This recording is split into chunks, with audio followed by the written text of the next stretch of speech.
आज खोनीबाड़ स्थित जिला महामंत्री आशीष नेगी के कार्यालय में एक बैठक का आयोजन किया गया। हाल ही में आशीष नेगी को जिला महामंत्री पौड़ी मनोनीत किया गया। जिला महामंत्री बनने के बाद आशीष नेगी ने आज अपने कार्यालय में पूर्व मंत्री सुरेंद्र सिंह नेगी को बुलाकर उनका आभार व्यक्त कार्यक्रम आयोजित कर तमाम यूथ को एकत्रित कर उन सबको कांग्रेस की सदस्यता दिलवाई। कार्यक्रम में कोटद्वार के कई युवाओं ने कांग्रेस की सदस्यता ली। कार्यक्रम में कई कांग्रेसी कार्यकर्ता भी मौजूद रहे। इस अवसर पर पूर्व मंत्री ने सदस्यता ग्रहण किए युवाओं को माला डालकर उनका स्वागत किया। इस अवसर पर पूर्व मंत्री सुरेंद्र सिंह नेगी ने आशीष नेगी को साधुवाद दिया। कार्यक्रम में बलदेव नेगी, दिनेश मुड़ाकोटी, जगदीश मेहरा, कृष्णा बहुणा ने अपने विचार रखे। अंत में पूर्व मंत्री सुरेंद्र सिंह नेगी ने अपने संबोधन में सभी युवाओं का स्वागत कर युवाओं की शक्ति को पार्टी हित में प्रयोग करने की बात कही व तमाम कोटद्वार की समस्याओं पर एक नजर डालते हुए वर्तमान सरकार की कार्यनीतियों पर सवाल उठाए। आखिर में उन्होंने कोटद्वार के विकास के लिए 22 में सही निर्णय की अपील की। आशीष नेगी ने पूर्व मंत्री जी का आभार व्यक्त। भारतीय जनता पार्टी के लोगों से आप 2022 का चुनाव इस मुद्दे पर लड़ोगे। केवल मैं उत्तराखंड की बात नहीं करना चाहता, मैं यहाँ के विधायक जी से बात करना चाहता हूँ, यहाँ के लोगों से बात करना चाहता हूँ। एक भी शिलान्यास अगर कहीं तो हुआ है तो बताइए। और नेगी जी ने यहाँ क्या क्या नहीं किया। इतना बड़ा बेस हॉस्पिटल जिसको इन्होंने क्या मस्जिद बनाया, क्या बीजीयू भवन ग्लोबल। आप कितने बच्चे हमारे वहाँ रोजगार की ट्रेनिंग ले रहे हैं। चाहे आपका पॉलिटेक्निक हो, डिग्री कॉलेज के लिए माननीय नेगी जी ने क्या नहीं किया। देखो आपके भाषण रिकॉर्ड कर रहे हैं।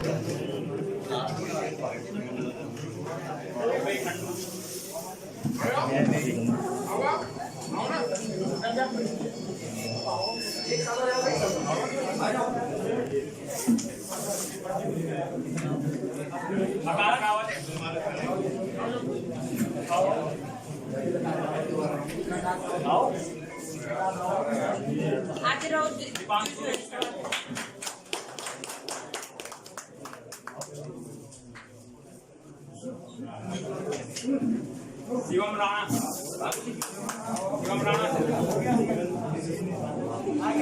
आ गया।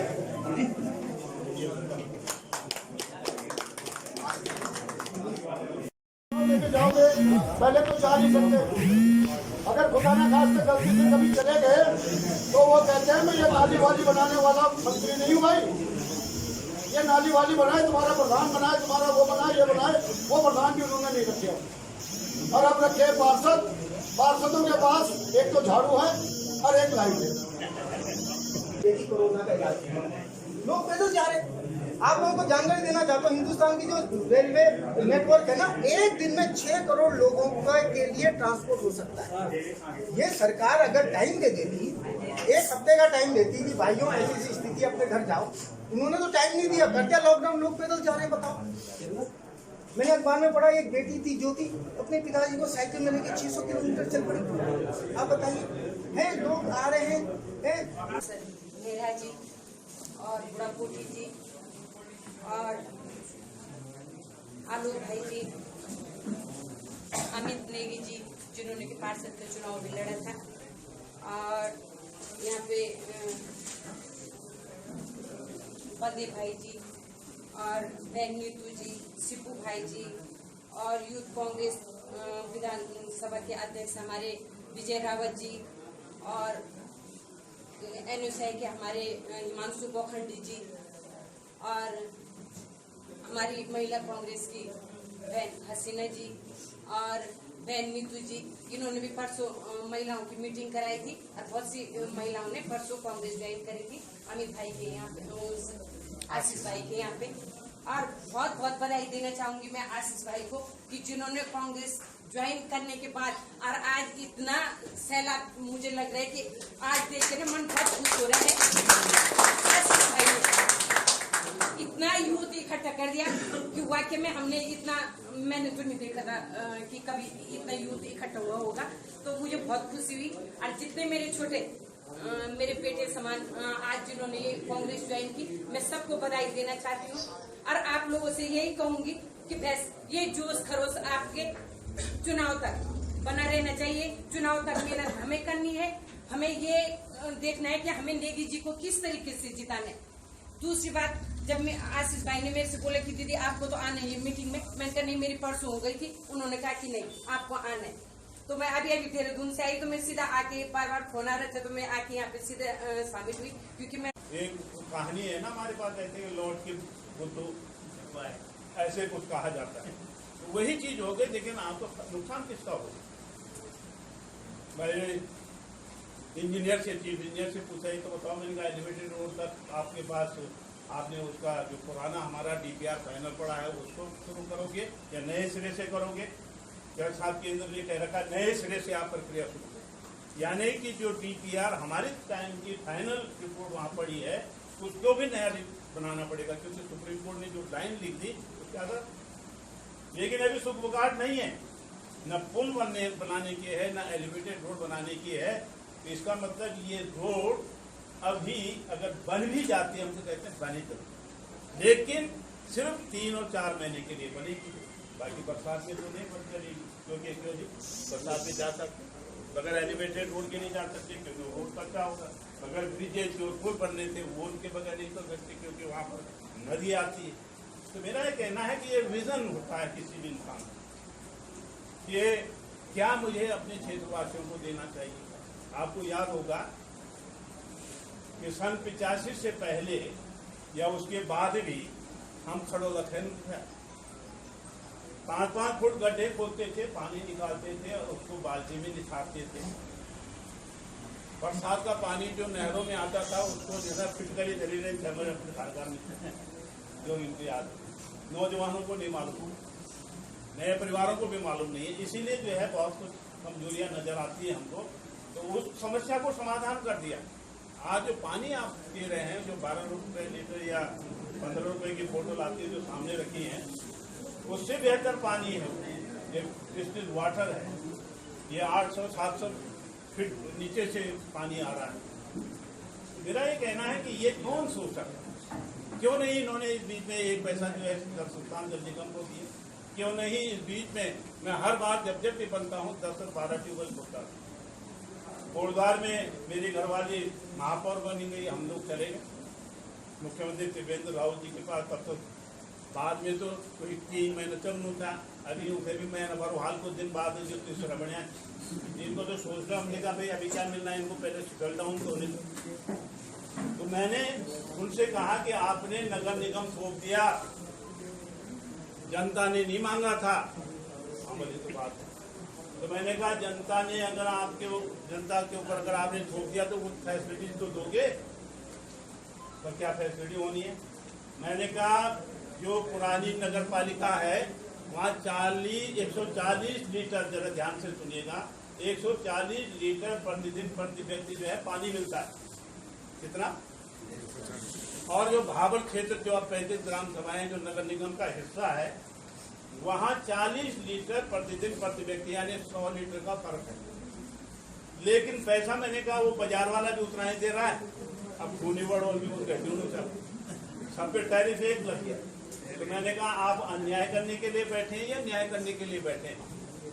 तो मैंने कहा अब ये होना चाहिए कि आपको यहाँ पर भी अतिरिक्त ट्यूबवेल खुदवाकर उच्च क्षमता के जो है जलाशय बनाकर बड़ी लाइनों को बिछाकर लोगों को पानी उपलब्ध कराना और सीवर डलवानी पड़ेगी। एक बार आपको याद होगा सीवर टैक्स भी आ गया था 99 रुपये। तो फिर मैंने रुकवाया, मैंने कहा भाई क्या कर रहे हो कौशल जी? अरे ऐसा कर दिया। तो उन्होंने फिर उसका 0-2 से मैंने कर दिया। तो मेरा ये कहना है उसका 150 करोड़ रुपए का एक प्रोजेक्ट स्वीकृत हुआ है। अगर आपको मालूम होगा, प्रधानगणों को, भाई साहब को भी हो सकता मालूम हो, मैडम को मालूम हो, एक सर्वे टीम ADB से आई थी, 150 करोड़ रुपए का था, जिसमें 50 ट्यूबवेल पहले फेज में सीवर ट्रीटमेंट लाइन वो पढ़नी थी, उसका सर्वे हो गया था, आपने आया था। उसके बाद नगर निगम में बैठे हो, उन्होंने फाइनल स्वरूप हुआ। इन श्रीमान जी को पता चला आपके समझ में, उन्होंने उसको रुकवा दिया कि ये भी 150 करोड़ रुपए नेगी के नाम हो गया। मेरे नाम क्या होना? मैं तो आपके बीच में खाली पड़ा हूँ। बगैर हथियार के हों, लेकिन तब भी कोशिश करते रहते हैं, लोगों को कोशिश करते हैं कि हमारा हक और अधिकार है, इसको दो। ये भी इन्होंने रोक दिया। हमने कहा भाई तुमने विकास प्राधिकरण क्यों लागू कर दिया, क्या फायदा हो रहा है इससे हमको? जनता तो चाहती नहीं है, लेकिन आपने जो है उसको लागू कर दिया। मैंने विरोध किया। यही पार्षद लोग, यहाँ के ग्रामीण क्षेत्र के लोग जो पहले के थे, करीब 15 दिन वहां पे धरना प्रदर्शन चला। मैडम को बिठाया कि तुम बोलो, हम लोग गए। और आज इन पत्रों में मैंने आपको दस्तखत कराए ना, इसका बहुत बड़ा फायदा, मैंने 10,000 लोगों के दस्तखत करवाए।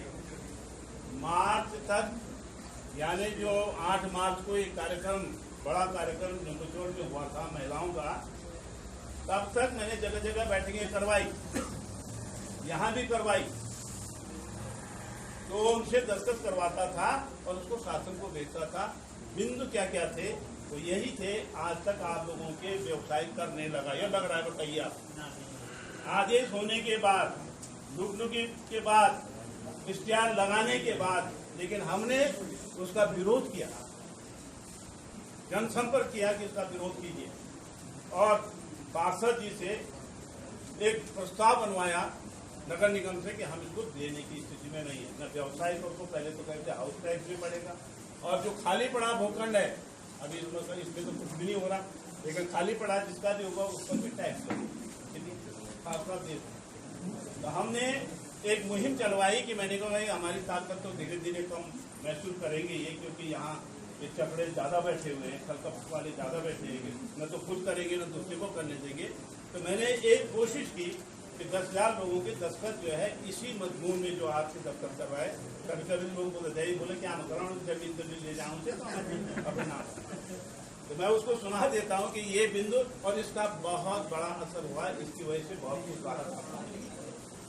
तो एक तो पहला ही बिंदु है, ऊपर में नहीं पढ़ता, मुख्यमंत्री जी को संबोधित पत्र है, तो पहला ही लिखा था कि उत्तराखंड सरकार द्वारा दुकानों, खाली पड़े भूखंडों पर कर, आवास पर कर लगाए जाने की व्यवस्था को तत्काल प्रभाव से समाप्त किया जाए। ये जो लग रहा था। नंबर 2, जिला विकास प्राधिकरण को तत्काल प्रभाव से समाप्त किया जाए।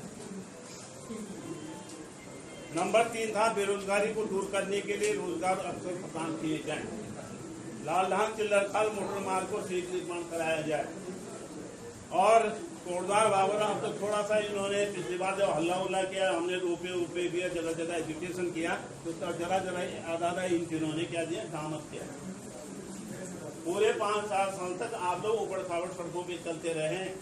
अब वो छुपाने के लिए अब थोड़ा सा ऊपर से दे रहे, फिर देंगे, लेकिन इससे ज्यादा फिर 5 साल अगर बन गए फिर ये, तो नमस्कार, फिर अगले साल आखिरी 4 महीने में काम करेंगे। तो इसके बाद आवारा पशुओं की समस्या का समाधान के लिए व्यवस्था की जाए। कूड़ा निस्तारण के लिए टेचिंग ग्राउंड की व्यवस्था की जाए। नहरें और जो गूले आपके खेतों तक पानी नहीं पहुंचा रही, उनकी व्यवस्था की जाए। पूर्व में मेडिकल कॉलेज और कर्णाश्रम का जो हम लोगों ने नक्शा बनाया था, जो पैसा 22 करोड़ से उसके लिए, और कुछ नया